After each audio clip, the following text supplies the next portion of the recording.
International exchange programs promise opportunity, culture, and safety. But when oversight fails, some students find themselves isolated, exploited, and far from home. Welcome to Crossing the Line, the podcast from the National Center to Stop Educator Sexual Misconduct, Abuse, and Exploitation. I'm your host, Joelle Casteix. Today, we're joined by Danielle Grijalva, founder of the Committee for Safety of Foreign Exchange Students. For nearly 2 decades, Danielle has been tracking cases of abuse, exploitation, and neglect involving international students placed with host families around the world, exposing dangerous gaps in oversight inside a multi-billion-dollar exchange industry. Danielle, welcome to the podcast. Thank you. Thank you for having me, Joelle. So you founded the Committee for Safety of Foreign Exchange Students in 2005, 2006? In 2006. What first made you realize that exchange students were facing serious safety risks?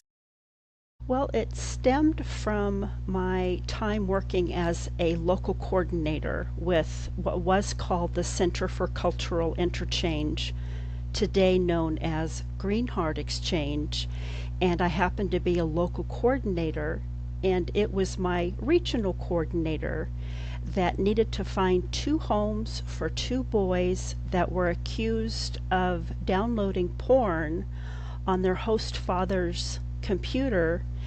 And long story short, my sister was able to take the boy from France, and it was later that evening that she called to say, "Danielle, you really need to speak with this boy. I can't get him to stop crying." So I spoke with him, and wow, what an eye-opener. He and his host brother were being groomed for sex by their host father. They were encouraged to walk around the home in their undergarments. They were photographed without their permission while sleeping. They were asked to watch pornographic sites with their host father. There was pornographic material strewn about the house, and the boys just wanted to get their visa and their passport and get out of there. But the boys were falsely accused of not only downloading porn, Joelle, but they were accused of ransacking the house and stealing from the safe, which was not true. So I spent a good hour on the phone with the young boy from France, and multiple times alcohol was provided to the boys, and it was just a really bad situation. And the more I tried to give these boys a voice, I was laughed at by my regional director. So then what came from that? Well, I continued to pursue. I understand that the principal of the high school did contact the Indio Police Department. The police responded, and from there, the boys were removed from the home.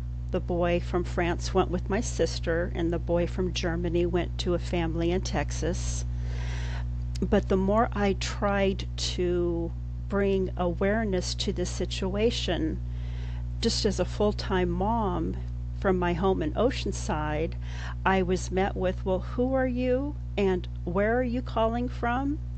And the real clincher was when I was told, "If what you're telling me is true, why am I not hearing this from the boys themselves?" And boys don't want to come forward with what they've endured. So I formed the Committee for Safety of Foreign Exchange Students, and it was in 2005, Joelle, that a 2-sentence blurb was mentioned about the Committee for Safety of Foreign Exchange Students and what we were doing. And I received hundreds upon hundreds of emails and letters and calls from people across the globe saying, "Good on you for what you're doing. This is what happened to me 10, 20, 30, 40 years ago." And it lives with them today. And I became aware that this was a widespread problem. So, I mean, there's so much to grasp there, because I was an exchange student in college. I was over Fabulous. 18. I had certain skills, but I can't imagine as a high schooler, you're a minor, you're stuck, you can't drive, you can't go places without permission, and now you're being exploited. And so you've seen hundreds of cases. What kind of patterns are you seeing? What are the patterns that you have been able to identify in these cases that have been most prevalent? Great question. What it primarily starts with is there are more students than there are host families available. It's the Department of State that will release a DS 2019 form for the student to be able to obtain their visa, and the Department of State shells out between 30 and 33,000 of those forms annually for students to come to our country. Joelle, we don't have 33,000 homes for these students.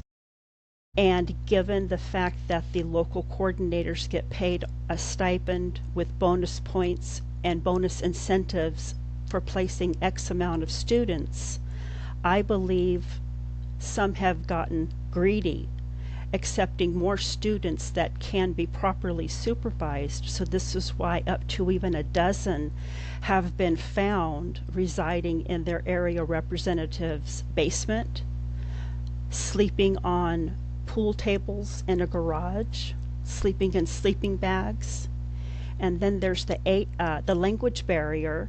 They have a very hard time with American culture. What is this normal for Americans, is what I'm experiencing, right? And it's the language barrier that is also the greatest problem. So these are minors who are They coming are. over under the Department of State. Why is there so little oversight? Well, these agencies are multi-million-dollar agencies involved in a multi-billion-dollar industry. And what's so sad, I have heard this time and time again, the parents tell me that by way of paying extravagant program fees between $18,000 to $30,000 to come to the United States, they think they are going to be assured a positive, safe stay. But what really concerns me is that the Department of State balks against full fingerprint criminal background checks on host families. They only provide a name-based background check. So this means hosts with convicted felonies on their record, if you will, for example, they have been allowed to host. And when the student begins to experience any uncomfortabilities in the home, they are immediately silenced. It's during an orientation when they first arrive in the United States that they're asked to sign what's called a code of conduct. And that allows the student to only go within the industry, within their agency, and not to step outside the agency, not speak with a trusted school official or a friend's mom. They want to keep it internal so that they can preserve their reputation. So we have schools where if you want to be a janitor, you're fingerprinted. Or a bus driver. Yes, or a bus you're right. driver. But if you want to Yes, have an you're right. international student in your home, you don't have to do anything. Except No, not at all. It's name-based. It's name-based. I remember that it was in 2012 that our organization did look to the State Department to enhance the regulations. And they were met with the exchange industry digging their heels in the ground. And it was the CSIET, Council on Standards for International Educational Travel, that worried about recruitment, how this was going to affect recruitment. When if you speak with the parents, they don't mind spending the 25 or 30 extra dollars to ensure that there is a good host family, ready, willing, and able to host their child. So we have a student who's basically been gagged. They can't, in now it's, but like in California, we have, we're moving forward in our body safety education and stuff like that. Yes, we're encouraging kids to come forward and report. And so here you have this poor exchange student who has a language barrier who says, oh, I'm supposed to, it says it's okay to report, but I'm not allowed to report. So what have you seen that happens to these kids who raise their hand and say something's really wrong going on here? They are pulled aside and chastised. They are threatened. Time and time again, they are told by their local coordinator or the regional director above the coordinator that if you tell anyone, if you speak out about this, especially if you tell anybody at school, we will place a black mark on your visa that will prohibit you from being able to return to the United States to study. And a vast majority of these students, Joelle, their dream is to return to the United States to study. So they are forced into silence. They are not encouraged to speak with their mother or their father. And across the board, there are no longer hundreds, there are thousands of students that I have talked with where they've tried to reach out to their mother or their father, only to have the area representative or the host mother and father within earshot, hearing what the conversation is about, and they cannot speak freely. I'm absolutely blown away by this conversation. I mean, I knew it was bad, but I didn't realize it was this systemic. And so what's some of the work that you do to help these kids who have been exploited in the exchange programs, and then to help, make sure that the programs get their act together and are safe places for kids to come?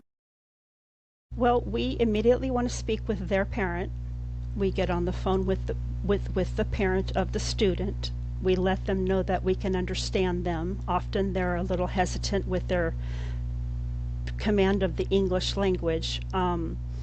We do file complaints with the United States Department of State. We will reach out to that student's consulate from their home country. Sometimes we will also reach out to the placement agency overseas. And so many families are receiving a closed door, and year after year these agencies get sponsored as a proud designated sponsor of the United States Department of State, as well as a member in good standing with CSIET, and the problems continue. There is no oversight. And the regulations, Joelle, that were written to protect these students, they're not even worth the paper they were printed on. Nobody adheres to them, and cases are closed just about as quickly as they've been opened. So what happens when you go, I assume you go to the Department of State and say, hey, there's a real problem. What kind of response have you received from them? Very little. Very little. They will respond by sending a link to the federal regulations. And we're very versed with the regulations, so that gets a little tedious receiving that time and time again. They will say they'll speak with the sponsor, and then the sponsor will respond that they can't speak to third parties about this issue. And many times it does make it into the media, which the Department of State cannot tolerate any negative media exposure. But state is complicit with many of its sponsors, and it's shattering the dreams of these kids, and it's ruining the reputation of our country. It really is. So legislatively speaking, I'm sorry, I'm getting so angry. No. Oh, you're angry. Yes. Oh, yeah. So Yes. legislatively speaking, have you been able to make any inroads with state or federal legislators about this at all? I mean, I'm sure you tried. Have you been able to make any inroads? Well, some years ago we did present the the AB 2899 bill in Sacramento. But unfortunately, we were squashed by the industry that circled their wagons and spoke so highly about these agencies that have been in operation 30, 40, 50, 60 years. But what they don't realize is that the patterns of abuse are evident, and there's barely even a slap on the wrist. And with there being no oversight and this being an under-regulated industry, the problems continue year after year. So do the host families get paid for having this child live with them? Is that the allure of it? They do not get paid. And sadly, Joelle, predators, pedophiles, have gained access to their next victim courtesy of the exchange industry. They're able to bring up the student's profile and bio and host the student based on knowledge of their background, hair color, and eye color.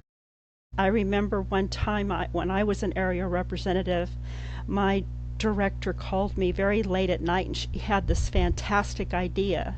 And she wanted me to wake up early the next morning, make hundreds of copies of the CCI Green Heart Exchange flyers that showed pictures of blonde-haired, blue-eyed students that needed homes. And she wanted me to march into my local pizza parlor and talk with the manager about taping the CCI flyers onto the pizza boxes so that when you get a pizza, you can learn how to bring an exchange student into your home too. That was one of their recruiting methods. Yeah, I worked a case about 5, 6, 7 years ago, and it was a teacher who he was in California. He was inland California, and he moderated the surf team. And for Californians to hear that someone from this particular high school, had a surf team was kind of funny because it was like a 2-hour drive to the ocean. And he basically used the surf team to abuse kids. And then when he was pushed out, he and his wife hosted exchange students. And nobody saw a problem with that. And I saw a huge problem with that. And we tried to alert the exchange company, and they didn't care. But I'm curious because, like, I look at, so one of the local churches here where my son went to school, they'll host exchange students. And if you want to host a family, you have to go through a security check. You would think.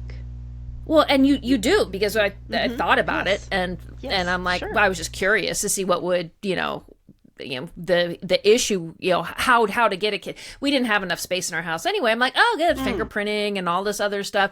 And I'm like, and these other programs can't bother to do what my little Lutheran church here in Orange County does? This is ridiculous. It is. It is. And you know what's absolutely, undeniably unacceptable is the thousands upon thousands of abuse cases that I can read to you. There was a host father by the name of Frank Sidwerski. He hosted a boy from Vietnam. The boy from Vietnam was given instructions to pound his fist on the shower door 4 times when the water got hot enough. That was the young man that he was told that was his signal so that his host father can join him in the shower. This went on for months.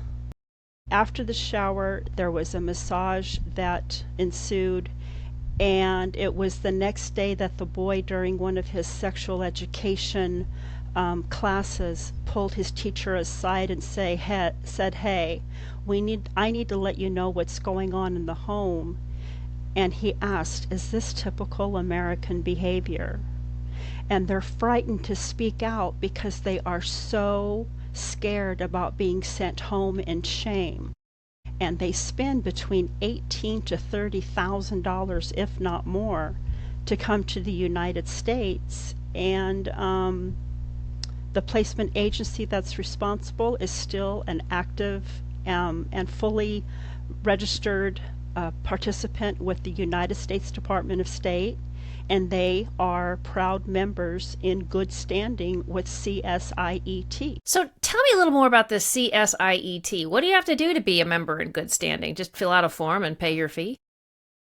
The CSIET is a trade group that membership is paid for and not earned. I've had many, many natural parents from across the globe tell me that that CSIET logo that appears on the websites sold them that this had to be a reputable agency because there were standards that needed to be upheld. And CSIET is nothing less than the fox watching the hen house. They too will close cases as quickly as they were opened and point their finger at the State Department to take action, and they don't. We've even filed complaints with the Office of Inspector General, and the Office of Inspector General will perform an investigation and then tell the parent that the case is closed, and if they need additional information, then they're to request what's called a FOIA, a Freedom of Information Act. But when they do that, they receive an email from the OIG's office saying, I'm sorry, but you're outside the United States. We can't provide you with any information. So the vicious cycle continues, and it's a game that the students are up against and they always lose. But what happens, Joelle, is the exchange agencies overseas, they have the money to print these glossy brochures showing happy, happy, smiley students having a fantastic time abroad. And the parents get into the belief that the more money we spend in program fees, yes, this will ensure my son or daughter has a good placement, which it couldn't be further from the truth. I'm still trying to wrap my arms around this. This is absolutely crazy. How many international exchange students are there in the United States right now, approximately? Approximately 33,000. So these are 33,000 kids with no oversight and absolutely no oversight. No safety net. None whatsoever. I'm reminded of my sweetheart, Martin Marisay, whom I shall never forget, and I will do my best to be brief. There was a lot of partying and alcohol in his home in Missouri, and we obtained a 3/4 of an inch thick police report of the police responding to these parties that the family the host parents would have with the students. There was no oversight. Martin did not drink. He just wanted to concentrate on his studies. So he complained to his local coordinator, hey, I can't even sleep at night because of the partying and the constant drinking. Long story short, he was repatriated. He was sent home early through no fault of his own. And the agency, which is SAI, accused Martin of the very thing that he was against, which was drinking. He did not drink. And a week and a half after he was returned to his home country, he took his life. And his mother found him dead in his bedroom 1 week shy of his 18th birthday. Did you know that SAI continues today? And they are one of the top 10 agencies that I believe need to be shut down entirely. How did you find out about his story? His father got in touch with me, Peter Marisay. How do you find out? How do most people get in contact with you and tell you these stories and emails? How do they find you? We ask because it's important for me to know, how did you find us? And by simply putting need help for exchange student, I'm grateful to say the Committee for Safety of Foreign Exchange Students will pop up on the internet. So you've monitored these cases now, and I assume, do you monitor U.S. students who go abroad as well? Are you able to help them out? We have. I'm sorry to say that, and I don't mean to interrupt you, But the case of Tyler Hill will never leave my mind or heart, in that he died a preventable death in Japan as an exchange student, when all his local coordinator needed to do was call for medical help for him. It was recorded in court documents that instead the local coordinator partied in the hotel drinking sake, and he died a preventable death. And there's Jonathan McCullum from Maine, that was an AFS participant that left the United States weighing 155 pounds, and he lost 54 pounds abroad. He got host parents that were Coptic Christians, if I'm not mistaken, and they fasted like crazy. And that was AFS, and AFS is still going strong today. AFS is a big name. I mean, I recognize AFS. They're one of the oldest, one of the largest, but not the most corrupt. In my opinion, that would be ASSE and EF Foundation. They should be shut down. So are there countries or systems that handle this better than we're handling it here in the U.S.? That's a very good question, and I really don't know, Joelle. I don't. I know that in Denmark, Norway, Spain, France, and Italy, they perform thorough investigations, and then unfortunately, because of the amount of time that passes, I don't want to say the cases get lost, but it's just requires follow-up to find out what happened. So I'm utterly positive that everyone listening or watching this right now is as angry as I am and is trying to figure out, oh my God. So let's start with how do we, somewhat fix this problem. So you are a parent, you have a high schooler who's like, oh, I want to study in the US, or, oh, I want to study abroad. What do you tell them? I think that because this is such a big money-making business and there is zero oversight, regulations need to be enforced, and I believe parents should ask very direct questions. For example, who is independently checking on my child? What happens if my child reports a problem? And who can they contact outside the program if they feel unsafe? Because in our experience, safety comes down to oversight and accountability, not just promises that you will see in those glossy brochures. So what do you think? I mean, what's your top list of things? I mean, if you could change the student exchange system right now, what are the top things you would do? One would be, we have to scale back on the amount of students that we allow into the United States, because right now and for the last 20 years I have witnessed that there are more exchange students wanting to come to the United States than we have host families for.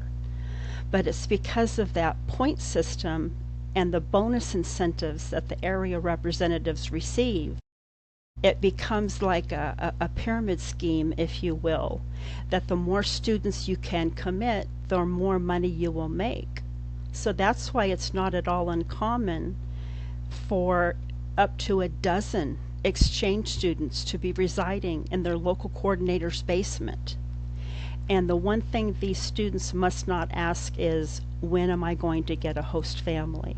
Is it something I've done? Is it because I have acne? Or is it because I wear glasses? You just don't know what goes on in these young people's minds. And I would tell parents not to get tied into the misconception of paying crazy high program fees, thinking it's going to ensure their son or daughter has a good time. And I would also like to ask that the agencies stop removing the cell phones from the students. The students will actually take pictures of food that has expired and has gotten moldy in the fridge, or animal feces strewn about the home, and they will send them to their parents, and then As in the case of Lucia from Spain, she sent her parents a picture of the food that she was asked to eat that evening, which just was noodles, just noodles. And the parents tried to get in touch with her that evening, the next morning, the following afternoon, and since they weren't able to get in touch with their daughter and the host mother would not answer the phone, they said taking away the phone would help her adapt, but the parents in Spain flew out of pocket to the United States to make sure their daughter was okay. A formal complaint was to the Department of State as well as CSIET, and we have confirmation of both. Case closed. Case closed. And there's not a documenting agency that records these cases. Another big sigh. So what advice do you have for educators and people who work with foreign exchange students who are here in the U.S.? Because I know that there are educators listening to this saying, oh my God, I have foreign exchange students in my class. Should I say something? I mean, what do you suggest for those people? We receive so many calls from outstanding school administrators. Some want to remain anonymous by saying, hey, you need to know something. There's this family that can barely feed themselves, that have had run-ins with the law, and they are hosting a girl from Germany, and her grades have begun to decline. What can be done? How can we get the student out of the home? And the placement agencies don't like to answer these calls because they want everything to go smooth sailing. And that's when we get in touch once again with the State Department to try to bring awareness and correct the problem. So what role would CPS or the police play in this? Because like for a lot of educators, if there's a sign of child abuse or neglect, as mandatory reporters, they have to call CPS or law enforcement, and then they start an internal investigation. And those are two investigations outside of, reporting to CSIET or the State Department. You're exactly right. Does that happen much? It does. And sometimes, once again, I'm sorry to report, the cases are closed before they're really even opened or investigated. But there was one case of 9 foreign exchange students that were placed with convicted felons in residences where there were refrigerators and commodes out in front of the property. It was the Lackawanna County Child Protective Services in Scranton, Pennsylvania, that exposed 9 foreign exchange students placed in deplorable conditions. And that made the CNN investigative report, and it hit the papers. And even then, Aspect Foundation was only fined, I want to say 10 or 15% of students less that they could house or host the following year. And in the case of Herban from Germany, who was sexually molested by his host father, he was an ERDT share participant. And when Brian Williams of the Rock Center did an interview, a full-on investigation about this in 2012, ERDT share went unscathed, and the United States Department of State even congratulated ERDT share for its role, stating that they were able to enhance the federal regulations that are written for these kids. If a student is in crisis, an exchange student is having issues, an exchange student family is worried about their child, how do they get in contact with you? What's the best? They get in contact with the Committee for Safety of Foreign Exchange Students very easily.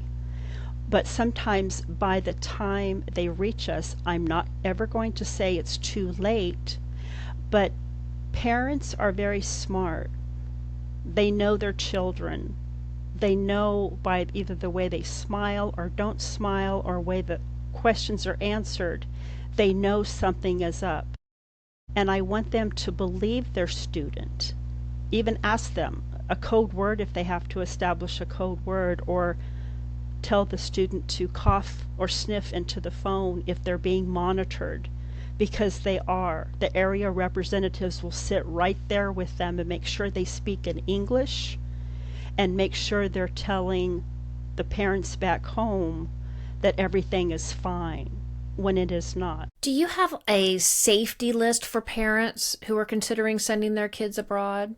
Like a safety checklist? We also have tips for parents on our website. And the one area in the tips for parents that I have in bold red letters is, in the event that the host family you were promised last minute for any reason, health concerns, divorce, has to move to a different state, and they have to be placed with a different host family, do not send your child, because that sets them up for failure. And that's what these agencies do. They will say that there is a placement, and then, wow, a week or two before departure, inevitably, there's either sickness in the home, or there's a divorce, or there's a change in plans, and that family that they were promised is non-existent to begin with. They're just doing it to get the money,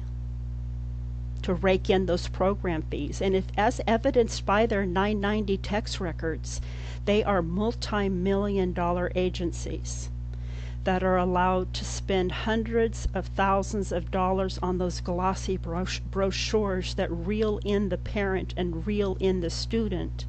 And then you'll see there's just a couple $100 spent towards the background checks. And that's once again on GuideStar.com. And this is a multi-billion-dollar industry. What advice do you have? Because we do have a lot of administrators who listen to this podcast. What advice do you have for school administrators who are hosting foreign exchange students in their campuses?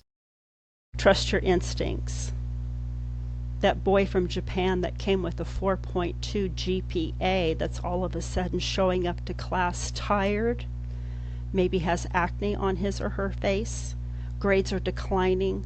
Get to the bottom of it. Ask what's going on. Listen to them, and contact CSFES, because in my experience, their calls will fall on deaf ears when they call the placement agency. I will never forget, Joelle, a young boy from Germany witnessed his host father pick his host brother up from the head that was only 2 or 3 years of age in frustration, and he twisted the kid's head, dropped the boy to the floor.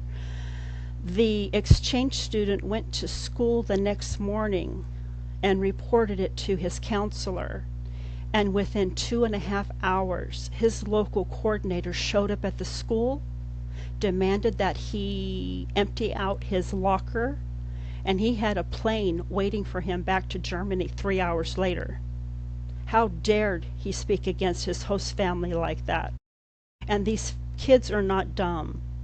There may be a cultural difference with regards to a proper way to discipline a child, but these kids are not dumb. When they suspect abuse or suspect the severity of a way a student or a child in the home is being treated, they need to speak up. What advice do you have for a kid right now who might be a foreign exchange student and might be suffering from abuse or neglect here in the U.S.? Report it. Contact us. Speak to a trusted teacher, school administrator, principal. We receive a lot of calls from parents because their child goes to school with an exchange student, and it was the exchange student that confided in their son or daughter, and then they told the parent, and it's the parent who will call us and say, hey, you know what? The family that they've been placed with has a horrible reputation in town. We don't even know how they got approved in the first place. And there's always the media. The United States Department of State cannot tolerate negative media exposure. So we go straight for the media. We go straight to the consulates. We go straight to politicians overseas to bring awareness to put a stop to these problems. It's, when I hear you talk, I mean, you bring awareness here, but to the State Department, you want to bring shame, and you want to bring accountability, and you want to bring justice for these poor kids. Oh, I have thousands now, no longer dozens, no longer hundreds. I have thousands of complaints that we have submitted to the United States Department of State. And it's Darren Beatty right now, Beattie, of the State Department, that is responsible for the ECA division, the Educational Cultural Affairs division of the State Department. And he's done nothing. In my opinion, absolutely nothing. Danielle, this has been extraordinarily enlightening and completely enraging. And I'm hoping that the listeners will have that same amount of rage that I do about this system.